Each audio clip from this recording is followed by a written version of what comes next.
Landing gear बंद ही नहीं हुआ। फ्लैप्स गलत एंगल पे सेट थे और पायलट लास्ट सेकंड तक लड़ता रहा, मगर जवाब ही नहीं आया। एक मिरेकल भी हुआ, सिर्फ एक इंसान बचा। एक्स सीएम विजय रूपानी, एक डॉक्टर की बीवी और एमबीबीएस के स्टूडेंट एक ही हॉस्टल में जल गए। ये कोइंसिडेंस नहीं था। मैं आपको बताऊंगा डिफरेंट ओपिनियन, लोगों के ऑब्जर्वेशंस और क्या क्या नैरेटिव्स चल रहे हैं इमरजेंसी विंडोज से कूदने के। 12 जून 2025 अहमदाबाद, एक ऐसा दिन जो गुजरात कभी नहीं भूलेगा।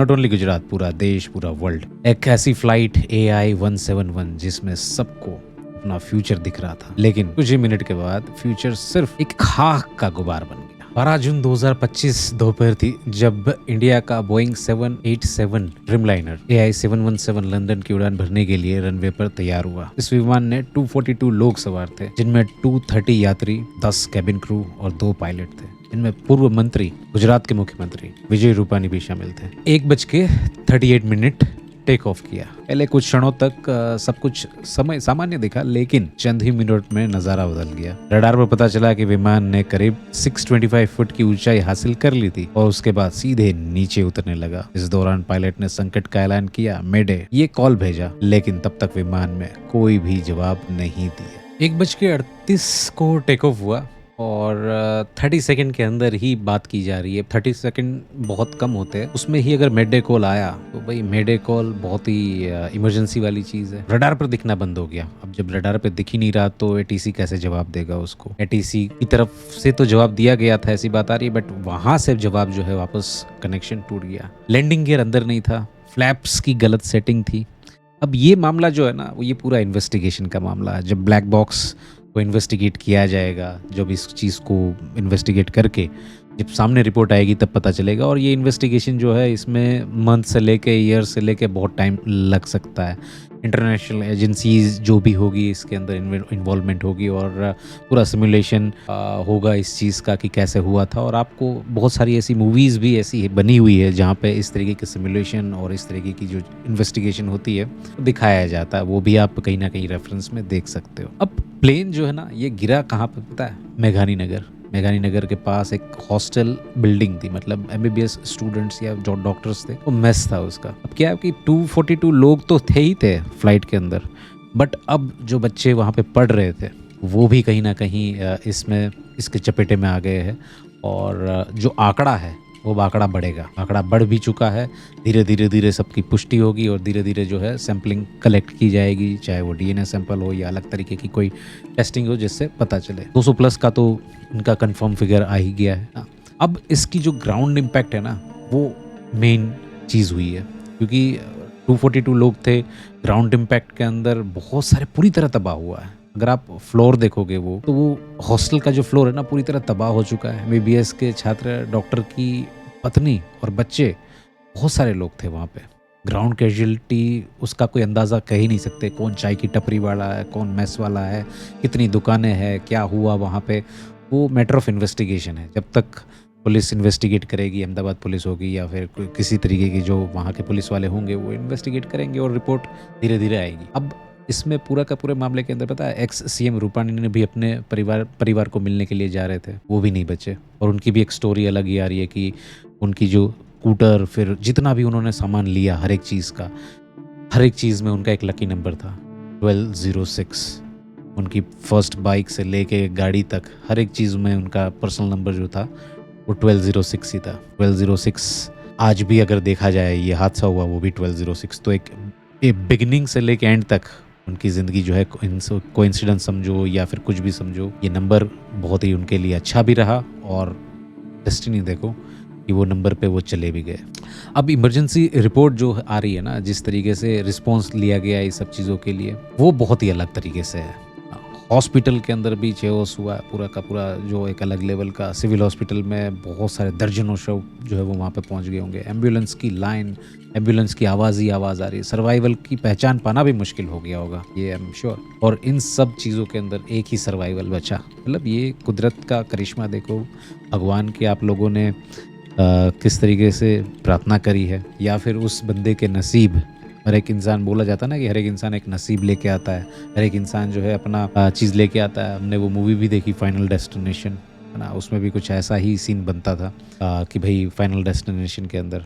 पर वो बंदा ना अपने भाई के साथ में आया था, तो उसने भाई अभी नहीं मिला है, अभी भाई की कोई पुष्टि भी हुई नहीं है। अब ये बंदा बचा बचा कैसे है? उससे जब पूछा गया कि भाई क्या हुआ, तो उसने बोला कि भाई मैं तो इमरजेंसी सीट पे था और इमरजेंसी सीट से मैं बाहर आ गया। मतलब 30 सेकंड के अंदर ही ब्लास्ट हुआ, वो फ्लाइट जो है वो स्टॉल होने लगी, नीचे गिरने लगी। तो जब रनवे जब पूरा मिल गया है, रनवे पूरा है, तो फ्लाइट मेरे हिसाब से ना पूरी ऊपर तक गई ही नहीं है अगर देखा जाए तो। ब्रिटिश सिटीजन थे, उनके भी सोशल मीडिया पोस्ट है, उनके भी वीडियोस जो है वो सरफेस हो रहे हैं, जो अपनी वो स्टोरी डाल रहे थे। तो लोगों ने एक फाइनल गुड बाय इंडिया वाली ये चीज़ उन्होंने स्टोरी डाली थी। इनकी भी जो है वो फ्लाइट के अंदर ही थे, तो जाहिर सी बात है कि ये लोग भी नहीं बचे। दिक्कत हुई है 75 और स्टूडेंट्स की बात आ रही है। अभी देखो ये तो कितनी बात में सच्चाई है वो तो न्यूज़ एजेंसीज बता रही है, कुछ ऑफिशियल आंकड़े आएंगे तभी पता चलेगा कि क्या हुआ है। ये जितना मैं सोशल मीडिया देख रहा हूँ ना उतनी रोना आ रहा है सच में। अगर बताओ ना, देखो कितनी फैमिली है अपनी फ़ोटोज़ डाल के सोशल मीडिया में डाल के बता रहे थे, बच्चे, दोनों माँ बाप। बहुत बहुत बहुत बहुत दुखद चीज़ हुई है। और इन सब चीज़ों के अंदर ना जब आपके ऊपर कोई हँसता है ना तो और भी इनह्यूमन सा साउंड करता है। और कुछ इनसेंसिटिव पोस्ट भी आ रही है। देखो इनसेंसिटिव पोस्ट ऐसे है कि इस तरीके की पोस्ट होती है ना, फेसबुक पे अगर हम देखते हैं तो वहाँ पे एक ऑप्शन रहता है कि आप अलग तरीके के इमोटिकॉन्स भी भेज सकते हो।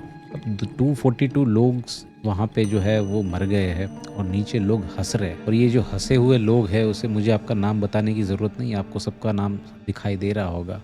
अब मेरा एक क्वेश्चन गवर्नमेंट से और सिस्टम से है कि भाई इसमें अगर इंडियन है कोई भी जो नाम से लग रहा है कुछ होंगे, भाई आप इनको एक स्ट्रॉन्ग नैरेटिव या एक स्ट्रॉन्ग प्रेसिडेंट सेट क्यों नहीं करते हो? इनको अंदर डाल के इनको सबको अंदर डालो, क्योंकि ये तो सेंटिमेंट्स के साथ या फिर इंडिया का बुरा हो रहा है या लोगों का बुरा हो रहा है, उनके साथ गलत हो रहा है ना। और इनको लग रहा होगा कि सिर्फ जो है हिंदुस्तान इंडिया में है तो इंडिया के इंडियन लोग ही मरे होंगे। भाई सब तरीके के लोग उसमें हैं इन्वॉल्व जो गए होंगे। 242 लोग और प्लस 75 लोग स्टूडेंट की बात आ रही है, वो हर धर्म के, हर जाति संप्रदाय सबके होंगे। तो ये हंसने वाली बात क्या है, मुझे ये चीज़ नहीं समझ में आ रही है। आप जाके लिस्ट देखो पहले पूरी की पूरी, तब आपको समझ में आएगा। ये इतने इंसेंसिटिव लोग हैं ना, मुझे सिस्टम से एक ही प्रॉब्लम है भाई, आप हर एक सोशल मीडिया को आधार से लिंक क्यों नहीं कर देते हो? छोटी से छोटी चीज़ को आधार से आप लिंक कर देते हो, इनमें भी करो ना। यहाँ पे तो ज़्यादा क्रूशियल चीज़ है। हर एक सोशल मीडिया पर अगर आपको अकाउंट बनाना है तो आधार होना चाहिए।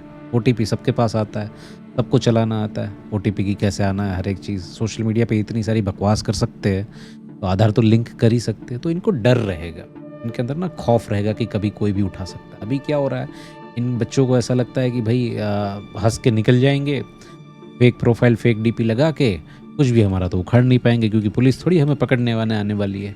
बट अगर उन्होंने आधार कहीं ना कहीं लिंक किया होगा ना, तो एक तरीके का डर होगा, एक तरीके का उनको जो एक प्राइवेसी मिल चुकी है ना कि भाई हम तो यहाँ पे फेक तरीके से कुछ भी कर लेंगे। तो ये एक चीज़ फिक्स करने की ज़रूरत है, इससे लोगों के सेंटिमेंट्स डेफिनेटली हर्ट होते हैं। ये है कंप्लीट लिस्ट का पूरा वीडियो कि कौन कौन लोग हंस रहे हैं इन सब चीज़ों पे। शर्म आनी चाहिए, डूब जाओ भाई, तुम लोग डूब जाओ। ये जो जितने भी पीछे लोग हैं ना जो उसमें हंस रहे हैं इन सब चीज़ों पे, ये होती है ह्यूमैनिटी।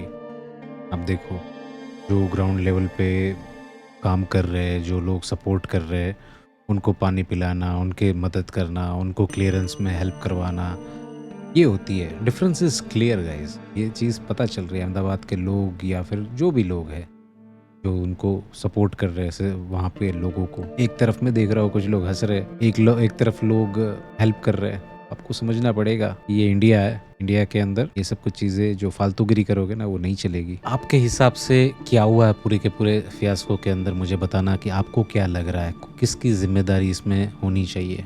मेरे हिसाब से मैं तो इसको जो है फ्लाइट जो कंपनी बनाती है ना, मैं तो उनको मानता हूँ कि कुछ ना कुछ तो उनकी तरफ से सिस्टम फेलियर हो सकता है। ना किसी पायलट की गलती है, ना कोई ग्राउंड स्टाफ की कोई गलती होगी, ना कोई उसकी जो कंपनी चला रहा है उसकी गलती है। गलती हमेशा मेरे टीवी की अगर गलती है ना, तो मैं यही मानूंगा कि टीवी का मैन्युफैक्चरर है ना, उनमें जो है कहीं ना कहीं दिक्कत आई है कि भाई वो स्टार्ट ही नहीं हो रहा। मैं ये नहीं मानूंगा कि टीवी साफ़ करा तो उससे ये हो गया, या टीवी को चलाया तो ऐसे हो गया। हालाँकि कुछ भी चीज़ हो सकती है, बट मैं ज़्यादा प्रायोरिटी जो है ना वो मैन्युफैक्चरर को दूँगा। आपके हिसाब से क्या है? प्लीज़ मुझे कमेंट में जो है वो बताना कि आप क्या सोच रहे हो। और वीडियो तो एंड हो रही है, बट कमेंट में मिलते हैं, आप सब लोगों की कमेंट में पढ़ रहा हूँ।